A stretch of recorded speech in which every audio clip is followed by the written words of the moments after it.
السلام علیکم دوستو، ویلکم ٹو اردو کی باتیں۔ دوستو آج کی ہماری کہانی نمبر 4 ہے، واقعہ نمبر 4 ہے، جس کا ٹائٹل ہے گناہ نیکی کی روشنی بجھا دیتے ہیں۔ گناہ نیکی کی روشنی بجھا دیتے ہیں۔ یہ ایک حکایت ہے جو مولانا رومی صاحب نے لکھی ہے۔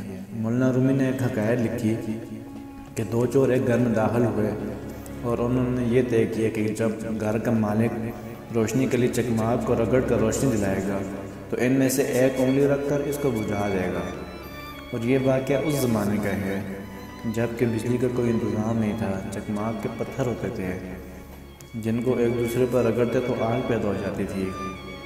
تو دو چوروں نے یہ طے کیا کہ ہم لوٹنا شروع کریں گے، اور جب گھر والا جا کر بیدار ہو کر چکماغ سے روشنی جلانا چاہے گا تو ایسی صورت میں ایک چور صرف یہ کام کرے کہ جیسے ہی وہ آگ جلائے اس پر ہاتھ رکھ دینا۔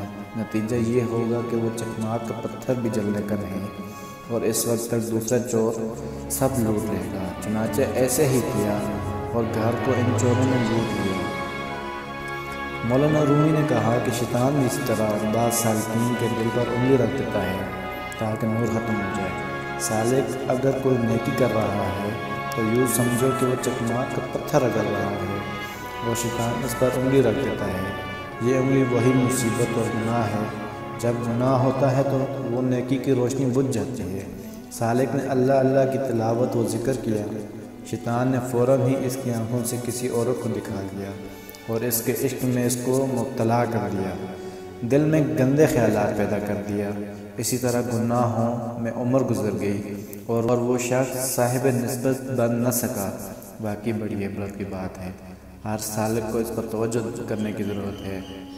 بعض سالکین رات دن خانقاہوں میں رہتے ہیں اور یا اللہ کی صحبت میں ہیں، ذکر و تلاوت بھی کرتے ہیں، لیکن گناہوں سے نہیں بچتے اور ان کا نور تام نہیں ہوتا اور یہ محروم رہ جاتے ہیں۔